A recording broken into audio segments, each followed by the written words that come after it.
it would light up my day when I would get text messages from different women being like, I've never felt this confident.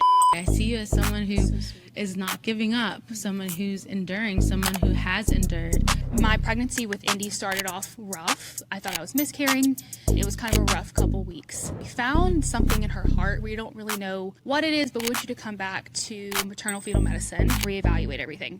He grabbed my face and he said, our life is still going to be extraordinary. And that to me was such an act of obedience from the Lord. I prayed for the time I could get to be like, I just can't wait to share our story when it's good. This is like an answered prayer because we're finally in that season of like, everything's good. And like we're seeing the faithfulness of God. She's just built different. Today's guest is someone I've watched navigate multiple seasons with honesty, strength, and a whole lot of grace. Cara Couvillion is a wife, a mother, and a woman who's walked through bold beginnings and quiet endings, all while holding on to her faith. She's transitioned out of business ownership and into full-time motherhood.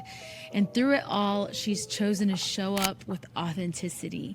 I wanted to have her on She's Built Different because so many women find themselves in the in-between, where things don't always go as planned, roles shift, and where identity gets refined. We're calling this episode Grace for the Middle.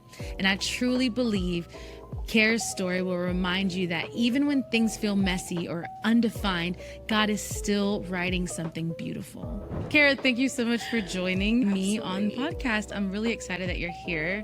Thank you for saying yes, for taking the time to be here. First off, I want to give you honor and giving me the platform to be able to share my story and our testimony, having an open heart to women. I think it's honorable. I think you're an incredible person. Moments like these I don't take lightly, so being able to be here is such a privilege and an honor. Thank you so much for that. Everyone that I've chosen to be on this podcast, y'all are different. I value that difference because multiple women can relate to one of you. Just creating the space to have a conversation about your story and your journey. Your story specifically, from what I've seen, can pour out something to whoever may be walking through what you've already walked through or may encounter a similar story. The framework of She's Built Different, it's for the woman who's not here to waste her story. Every test is a tool. Every fall is a setup. Every no can birth a better yes. I truly believe that because I've seen that in my life. I've gotten knocked down, but not knocked out. Every no has actually worked for a stronger and deeper yes within me. I believe the same for every woman who, one, is in faith, and two, has something lit up on the inside of them that allows them not to give up. I see you in that way. I see you as someone who is not giving up, someone who's enduring, someone who has endured. Oh my gosh, I'm about to cry. Oh, you keep talking, I'm gonna cry, so I'm about to cry. Okay, the first tears on She's Built Different. I love it. Yes, that's a great honor to wear. But yeah, life offers us 1,000 transitions. And so it's how we walk through those seasons and those moments when we're in that season that is worth what comes next, and it adds to the next season. We want to hear your story. In the depths of our really hard seasons with Indy, I prayed for these moments. I prayed for the time I could get to be like, I just can't wait to share our story when it's good. This is like an answered prayer because we're finally in that season of like, everything's good. And like we're seeing the faithfulness of God. So that's where I'm at. I'm so nervous, but I'm also so excited because this is what we prayed for. This is so like cool. Moments that we prayed for. That's really cool. Was there anything specific that you wanted to share on that story? I would love to share it. Yeah. It's kind of vital to our story. I would love to go in depth of the journey that we've had with Indy, share how that led to transitions and where we're at now. I have 2 beautiful daughters. I have an amazing husband. 2 sassy daughters, I should say. They are wild. How old are they? Ruby is my oldest. She's 6, just made 6. And then Indy is 3. So yeah, my story, me and Steven got married back in 2017. I was working for a church at the time. I was on staff. I was doing events and coordinating there. I just got the itch for it. Like I was like, man, coordinating events is so much fun. This is my thing. Branched out with a different company and left being on staff there. And eventually I narrowed it down to I wanted to be a wedding planner. I was like, this is so much fun. I started working for a bridal shop. I'm like, if I'm going to get brides. What's the best way to find brides? I did that, and I ended up doing weddings for about 4 or 5 years, and I loved it. It was so much fun. Loved all my brides. Then I ended up getting pregnant with our first, Ruby, and I did a few weddings while she was a baby, and then I quickly realized that being a mom and a wedding planner is so hard, especially in South Louisiana, where you kind of have to do weddings every weekend to make it worth it, and it just wasn't worth the time away from her. So I laid that badge up and gave it up for a little while and was just focusing on her. My husband, who's a real estate agent, was also in a building process of his own business that has completely taken off, and he's doing wonderful things. Shout out to the Couv group. Shout out. Shout out to the Couv group. But if you're looking for a house. If you're looking for a house. Or an office building. Any sort of real estate needs. Anything that you may need. He's your guy. He was in the middle of building his business, and it was me and Ruby at home supporting him in any way possible. Around 2022, or I'd say 2021, I had this random itch. Ruby was 3.5 at a time. Life was getting we were in the flow of life, and like she's getting older, more independent, and I'm like, all right, what can I do? Always loved fashion. In 2021, I started researching online boutiques, and I was like, okay, this is something I feel like I can do. In March of 2022, I ended up launching my clothing brand, going to market, picking out clothes, providing things that women felt comfortable in. It would light up my day when I would get text messages from different women being like, I've never felt this confident. The day I launched the business is the day I found out I was pregnant with Indy. And so from the jump of launching The Authentic, it was kind of a rocky road. My pregnancy with Indy started off rough. I thought I was miscarrying. It was kind of a rough couple weeks. Eventually, everything came back normal, and she was a healthy, growing baby. Meanwhile, all of this, I'm still growing The Authentic. Business is doing great. And then around our 26-week appointment, the doctor calls me and she's like, hey, we found something in her heart. We don't really know what it is, but we want you to come back to maternal fetal medicine, reevaluate everything. So at first, I was like, okay, it's no big deal. Like, they just want to kind of reassess her heart and whatever. So we go, and the doctor, which had a horrible experience with the doctor, he's looking and he's like, okay, that checks out. Like, all these other organs check out, but her heart definitely has a defect called AV canal defect. With this defect, she has about a 30% chance of having Down syndrome. When that happened, I just remember everything in my mind going black. You get this news, something that has never been on your radar. I've never even thought about it. Don't have any sort of history with it. So everything goes black, and he's like, we're going to refer you to cardiology. We're still having hope that her heart is not as bad as what he's saying, but about 4 weeks later, we go to pediatric cardiology, and he also confirms. He's scanning my stomach, and I could tell by his face, he's confirming what the other doctor said. I just remember laying there weeping and thinking in my head, Lord, we've been praying and fasting, intentionally speaking life over this baby. Why is this going to be our story? Why is this our child? Yeah.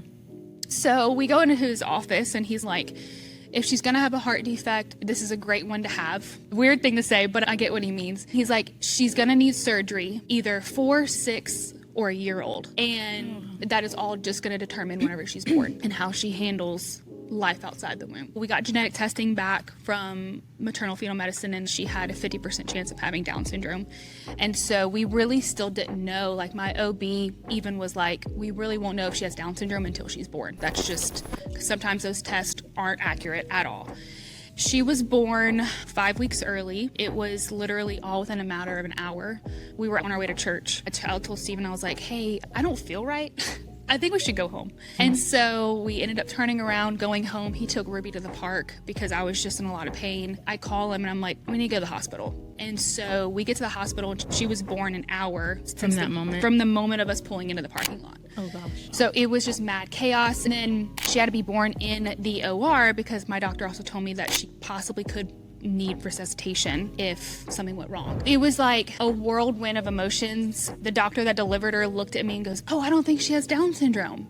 And I'm like, okay, great. Because at that moment, I didn't know the context. I didn't know her. I didn't know the joy that she would be. I just knew all the downsides of Down syndrome. She pulls her out. She's like, I don't think she has Down syndrome. And then the doctors whisk her away to NICU. So I didn't get to hold her. Steven goes with her. And they're assessing her and making sure everything is good. She's breathing good, all that kind of stuff. And he could tell just by her features that she did have Down syndrome. And so when he walks back into the room with me, I ask him, do you think she has Down syndrome? And he's just with a blank stare on his face. He was just like, I don't know. But he knew, he just couldn't tell me. He was like, I couldn't break that news to you. I couldn't shatter your heart more than it already was. Yeah. So about that time, the NICU doctor came back in and he goes, she's a feisty one. She's sassy, but I'm pretty sure she has trisomy 21. And so again, world goes black. I'm like, Lord, we've prayed so hard for a healthy, thriving baby. Why is this our story? Why does this have to be me? She spent 25 days in the NICU, and that was a whole journey that I wasn't expecting to have. NICU moms, if you're listening, there is an appreciation that NICU moms don't get. It is a hard life having to leave the hospital without a baby that you've been carrying for 9 months and have them stay there. It is the most horrible experience. Thank God we had great nurses and doctors, but just the act of leaving your baby that you've carried for 9 months is gut-wrenching. We went through a series of hospital stays after she was born. She got really sick at one point. Around 3 months, she got RSV, had to be in the hospital for 9 days. She was in the ICU for a while, and a lot of ups and downs. And again, her heart still had to be repaired. Around 4 months old, they scheduled her open heart surgery. April 20th, I like to call it her miracle day, was the day that we went to New Orleans. I handed over my 6-month-old, and they repaired her heart. It was the hardest day by far. I've never felt physical pain like that without actually something physical happening to me ever in my life. Like handing your 6-month-old baby over to surgeons for them to open her chest, stop her heart, fix it, and then bring her back to life essentially is the most insane, wild experience as a mother. It's a lot of trust. It's a lot of trust, that you have absolutely no control over. She is now, like I said, a spicy little 2-year-old. I mean, you see her at church. She's wild. She runs around everywhere, and she literally runs around with joy. No, Always smiling. and that was another reason. Like when we were pregnant and we kind of found out about her heart defect, Down syndrome, all of that. It was a few weeks before I went into labor, and we couldn't figure out a middle name. We knew Indy was her name from a long time ago. We love that name. But I looked over at Steven one day and I was like, I'm not giving you much say in this, but her middle name's going to be Joy, because I truly believe that the Lord is going to restore everything that the devil tried to take away in my pregnancy for the rest of her life. Like she is going to live out tenfold the amount of joy and life than what the devil stole during my pregnancy. Yeah. That's kind of our story with Indy. Like I said, there's a lot of nitty gritty in there, a lot of traumatic events, a lot of hurt and pain, but that kind of sums up me, my kids, and our journey so far with her. What are some of the things, I know you talked a lot about my world went black, your pregnancy being really hard. What were some of the things that you experienced emotionally or mentally? Could you just bring language to that? Yeah, because I'm sure there are women that are or have experienced the same thing and maybe haven't found the language or maybe still walking out of that. Just give some language to that. I think something I learned during all of that was that the Lord isn't afraid of our grief. The Lord isn't afraid of our anger, sadness. I felt so guilty so many times in the middle of me not even wanting to get out of bed some days because I was so angry at God, and I was so angry of like, why? We've been so faithful to you, Lord, and yet we get dealt this deck of cards. And I quickly learned that the Lord, he has so much grace for those feelings and those emotions. That was the first time that I learned that grief can go hand in hand with joy. Yes, I feel like this in this moment, but I know that the Lord's faithful. And I know that one scripture that stayed with me consistently was every good and perfect thing comes from above. And that is so true. We know that children are a gift. So if children are a gift, that means it's good, and children are good. So if the Lord's giving us this gift, then it has to be good. It may not look like it is right now. It may hurt really, really bad right now. It may feel like my world is completely coming to an end and there's no light inside. There's no light at the end of the tunnel right now. Yeah. But I know that if the Lord promised it's going to be good, it's going to be good. Yeah. And so I think that was something that kept me going and kept me able to put one foot in front of the other. I still had a 3-year-old at the time that was expecting for me to play and all of that. Every single time I started crying, she could hear it. I'm talking about Ruby. And she would come running, Mommy, what's wrong? What's wrong? What's wrong? She was so used to me crying all the time that she would just freak out every single time. And so I had to get up. I had to keep going. That scripture kept me afloat for those couple months while I had no idea what our life was going to look like after that. Just identifying you felt guilt. Yes. So you had to pull on your faith. Pulling on your faith, discovering that he's good, was that something that you felt like you already knew, but now you're trying to learn him in this new light of goodness? What did that do to your faith? Or where was your faith? And how did you go to a new level of faith? How did your faith push and pull with your identity in that moment? Yeah. The guilt part has a lot to do with insufficiency or blaming yourself. Right. Could you identify your identity in that time and those transitions? Yeah. I grew up going to church, grew up in a Christian home. It wasn't until this moment that I felt the Lord being like, okay, this is the time you practice what you preach. You've had a somewhat easy life. This is the point in your life where it's like you've got to put in what you've learned and been taught all your life. So yeah, I think my faith was completely stretched. I questioned things more than I ever had before because we were praying so hard and believed so much that she was going to be healed. And she wasn't in the way we thought. With her Down syndrome diagnosis, I also took on an identity of a special needs mom. And that was something that I'd never thought I was going to have. And so I had to quickly, yes, I am a special needs mom, but I'm also a daughter of Christ. I know that I'm a royal priesthood, and I know that he loves me and he favors me. And so I am a prize in his eyes. So it's like, if that is true of what I've learned all my life, now's the time where I have to put my faith into practice because this is it. This is game time. So it was very tough. It was very hard to be able to look at the paper of what we've been dealt with. Have the faith to know that if it's given to us, it's going to be good. And we have to trust that. I was stretched for sure. You've walked through a lot of transitions lately. What have these changes taught you about identity? I think it goes back to that scripture that we are a royal priesthood and a chosen generation. No matter the transition, I went from a wedding planner to a mama to a business owner to a special needs mom, and all of those kind of became an identity. But also I have to remind myself that, like, yes, those are identities, quote unquote, but like I, at the end of the day, am chosen by God, and that is my true identity, because I can also have the opposite approach to it too and let the complete negative of our situation define me and completely bring me down instead of choosing joy. One of our biggest words in our season with Indy of the really hard moments was perspective, and having the perspective of, yes, this hurts really bad right now. Yes, we are not doing good.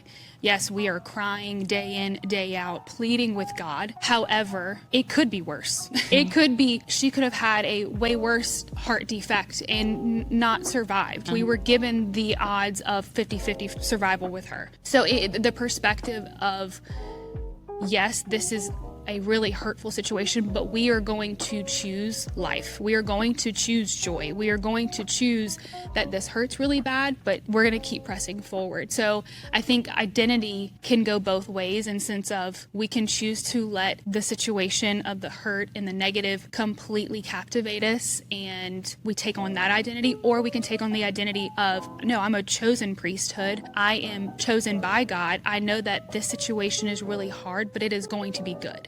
And it's going to bring life to others. It's going to make our life better, even though it doesn't feel like it right now. So I think that's what I struggled with most at first, was the negative. And my husband does an amazing job of helping me flip my perspective, because he's like, in the middle of all those moments, in the middle of me crying, in the depths of it and all of that, he'll look at me and be like, hey, but our life is good. And that's one thing I'd completely skipped over. When the NICU doctor told us that she had Down syndrome, he grabbed my face, and I don't remember what he says, but he tells me he said this. Your doctor or your husband? My husband. My husband grabbed my face, Lord. I was like, whoa, that doctor is getting a little comfortable. The doctor was out in the room at this point. My husband grabbed my face. Because again, I don't remember anything in that moment. But he says he grabbed my face and he said, our life is still going to be extraordinary. And that to me was such an act of obedience from the Lord to be like, no, perspective shift.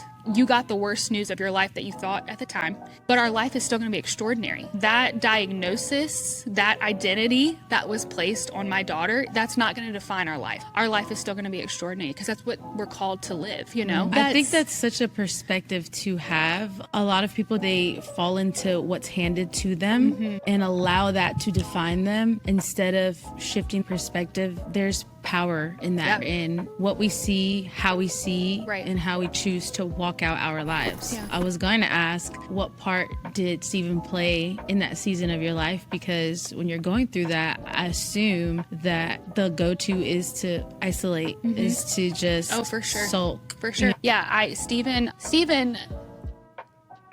like, you know how whenever you get married, you're like, oh, choose your husband wisely. It's such a cliche saying, but it's so important because in the moments of the heartache and the pain, you can attest to this with your marriage too. Any painful moment, it doesn't matter what it is, like your husband is your rock. Yeah. And that's exactly what Stephen was. Like, he would pull me out of bed. He would carry me through moments of complete brokenness. And there was moments where he was actually physically carrying me through the hallways of doctor's appointments and looking at me and be like, don't let your mind go there. Life is going to be extraordinary. We are going to have a fruitful life. I wouldn't have been able to get through it without him for sure. And like you said, the isolating moments, I didn't want to hang out with anyone. I didn't want to answer questions. I didn't want to talk about my reality because it was too painful. I had so many friends reach out and be like, hey, can I come over and bring you coffee? I'm like, I love you, but no. Like, I'm hurting and I don't want to talk about this right now, you know? And so a lot of my friendships suffered because the people that were trying to be there for me and trying to uplift me, I just wanted to isolate and I just wanted to stick to myself. And I'm so thankful for my husband because he was the one pulling me out of the depths of depression and pointing me back to scripture and making sure that I'm okay, because it was a very dark time for sure. To someone who maybe go through something similar, what would you tell yourself? I would first say it's okay to be mad. It's okay to hurt. Getting a diagnosis like that, it's okay to be very angry. I've had conversations with newer moms that have kids with Down syndrome. I sit with them and I'm like, you're angry, and that's okay. If you get a diagnosis like that and have no sort of understanding, it is a earth-shattering situation before you understand the context. I would tell them it's okay to have doubts and be angry. Your community, the people you surround yourself with, is going to be up to you in your grieving process. I had to go through a grieving process. I had to grieve a daughter that I thought I was going to have. And that's okay. Like I said, grief and joy goes hand in hand. And I think your grieving process is going to look different across the board. I would say to try and have your friends around you, a select few. Also just telling your friends, hey, come over and be with me, but just sit with me. We don't have to talk about anything. Talk about whatever else. Just sit with me and understand my pain. You don't have to preach at them. Having someone just to be there and be like, I'm going to bring you coffee and do your dishes and not say a word to you. As hard as that sounds, it's what's needed. If you are a friend to someone that gets earth-shattering news, a diagnosis, I would say just show up. Don't ask what you can do. Just show up and say, I'm gonna bring you coffee. Can I bring you lunch? We don't gotta talk about it. We don't gotta talk about it. I'm just here for it. That is what's helpful, and that's what a few of my friends tried to do. I just was so in the depth of it. It was hard for me to accept it most days. You said something very key in telling other mothers, even just women, like when you're going through something, you don't have to be put together. Even a woman of faith, like life is sunshine and rainbows. It's okay to feel what you feel with what you're going through. Be mad about it, cry about it, be upset about it, go into a hole for a second, but also know that there's something good on the other side. It's so valuable, so key to be vulnerable with what you're feeling and not pushing it all down, trying to act like you're perfect. Well, the Lord welcomes our mess. If we're able to be vulnerable with Him and to be able to lay down our questions, our doubts, our fears, our anger. It almost unlocks a new and a fresh relationship with him, because you realize a different side of who Jesus is. It wasn't until Indy came along and our story kind of shifted that I was like, oh, I'm mad at you now. And the Lord welcomes that. And it's like how he shows up Correct. and who he shows up as in those moments. Yes. You were able to see him in a new light. Yeah. What does grace in the middle mean to you right now? Talking about identity and all of that earlier, grace in the middle for me means there are some days I still struggle with the fact that I'm, quote unquote, just a stay-at-home mom, because I feel like there is a huge creative heart in me that sometimes I'm like, oh gosh, this is all I'm doing. Being at home with the kids, this is running therapy appointments, running a doctor's appointment, like this is all I'm doing. But I feel like in those moments, the Lord gives me grace and gives me just a peace to know, no, you're doing the season that you're supposed to be doing. You're in the season you're supposed to be in. You're doing the most important job. And so right now, that's kind of where I'm at as far as grace in the middle, because I still struggle with the identity of, oh, you're just a stay-at-home mom. Whenever that's the most important job I'll ever have in my entire life. I think the Lord's grace is sufficient in that to know that my heart is not, it's not like I'm not happy in the season that I'm in. I think as a creative and as someone that always has her hands in things, it's kind of hard to be like, well, I'm not doing anything right now. I'm doing the most important thing right now, raising my babies and being their mom and being stable for them. There's so much power in your transparency. The seasons change and you are graced for this specific season. You are anointed and have a grace for all the creative things that you have done that you will pick up again. And so knowing and understanding where you're going to thrive best is exactly where you are right now. You're graced for being the mom that you are, but you're not just a mom, you're a wife. And you're not just a wife, you are creative. There's a time and place for everything. For and sure. right now the time is With my baby. I love that. What practices or mindsets are helping you thrive in this current season? This is going to sound so simple. I find so much joy and ground myself with just watching my kids play. I throw my phone. I have a timer thing on my phone now where it blocks all my apps for a couple hours during the day. I literally cannot do anything.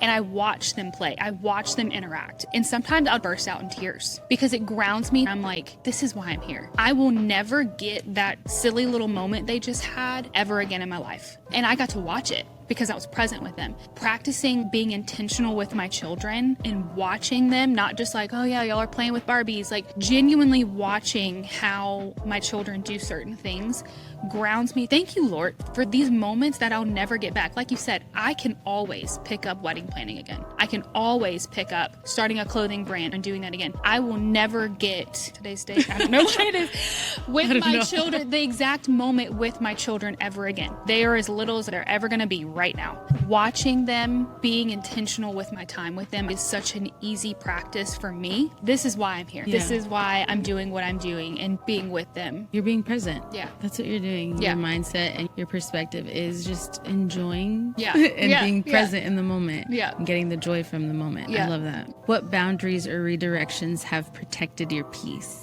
Comparison. It's such an easy thing to do in our generation, in our world right now. I'll look at other stay-at-home moms who are building this crazy brand or like amazing business and be like, how do they do that and be a stay-at-home mom? Like other people that aren't stay-at-home moms and they're working moms and they are crushing it. And I'm like, how do they do that? But every single time the Lord has to bring me back and be like, that's not your season. That is not your time. Comparison is such a robber of joy that like it will steal your peace. It'll steal your joy. We are supposed to look at our own life and our own season and be like, this is where the Lord has me. If I stay faithful to him and stay faithful to my relationship with him, he's going to guide me in the directions that I'm supposed to be at. Right now, it's this, you know? I think something to protect my peace is constantly remembering I'm Cara Couvillion. I'm the wife and the mother of these two beautiful baby girls. This is the season that I'm at. It's going to look different 2 years from now. It may look different next week. Who knows? Right now, to protect my peace, it's to make sure that I'm not looking at other people's seasons and being like,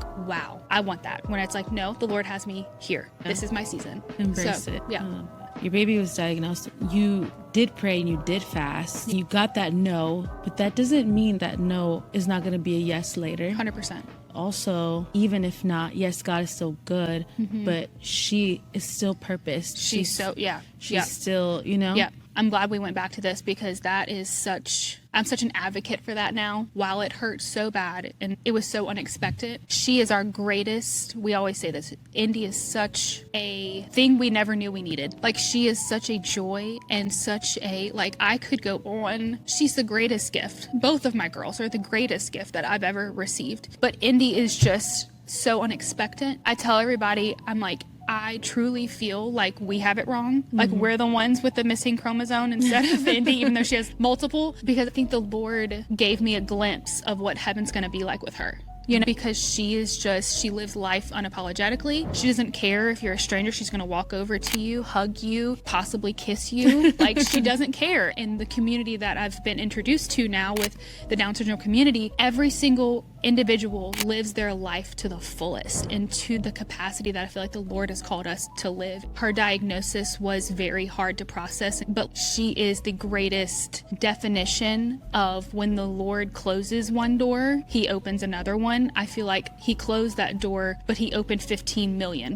whenever we had Indy. She's the greatest. The community we are now a part of because of her. I have met some of the most amazing individuals. I just feel so honored to be her mom and be a part of a community like that, because it's just, I feel like she has completely changed the hearts of people around us, changed the hearts of our family, changed the hearts of people that get to know her. Yeah, it's a change in perspective as 110%. A whole. 110%. I really see, just as you're sharing your story, so much perspective shifts. There are perspective shifts that are necessary to live an extraordinary life. And until you shift your perspective, you're not going to see the fullness of what God has in store. A perspective shift is required. I think about Moses when he was stuttering, or I think about all the excuses that people have put in front of them to not fulfill what they were called to do. What a lie and deception to believe that Indy would be refrained from living out such a fiery, on purpose life. That shift of perspective from the woes, which the woes are validated, woes were needed and necessary, to the shift in heart and perspective that God is doing in your lives. I can't wait to see what God has in store for her, for her life and for your family's life, because it's going to be great. I believe she's going to be a huge testimony in just how she loves and how she is. I agree. And the thing is, it's like from the day she was born, there was a lack of expectation. Every single time someone makes a comment, I try to do it in a loving way. She can do and she will do anything that she can put her mind to, just as the person next to her that doesn't have Down syndrome. If she wants to do it, she's going to do it. And you can't put limitations on her. And that's kind of my heart for her growing up. The perspective shift for us is, if Indy was born with limitations, we weren't. How are we supposed to be living our lives compared to the odds that are stacked against her? And we put limitations on ourselves, but then we put limitations on people when we see they're diagnosed or they're not perfect, right? The narrative is just negative. When God's narrative does not look like your narrative. No. For good reason. For good reason. Know? Correct. I feel like we're the ones that have it wrong. I think Indy lives her life how we're actually called to, and other individuals with Down syndrome. She's only almost 3, so her sassiness is insane. But like others with Down syndrome, I'm like, that's how we live our life. Unapologetically and just full of life, joy, and acceptance, just how Jesus would. The odds are stacked against her. She's gonna do it. If it's easier for us, then the limitations that were put on her and she's gonna soar, how much more can we do, you know? I think she's going to, with her little fiery personality, I think she's going to change the world. And I mean, she's already changed the world around us. So I can't wait to see where that goes. Thanks for chatting with me. Thank you so much for having me. I pray today's conversation gave you permission to breathe, to release the pressure to have it all figured out. Cara reminded us that faithfulness isn't always loud or flashy. Sometimes it's choosing to be present, to trust God with the quiet, and to believe that who you're becoming matters just as much as what you're building. If you're in a season that feels like you're in the middle, like something has ended but the new hasn't really fully started, I hope you know that you're not alone, that there's grace for you, there's beauty in it, and that there's purpose being formed in you even now. Thank you for listening to She's Built Different. If this resonated with you, don't forget to subscribe, leave a review, share it with a friend who you know might need to hear it too. You were built for this, even in the middle.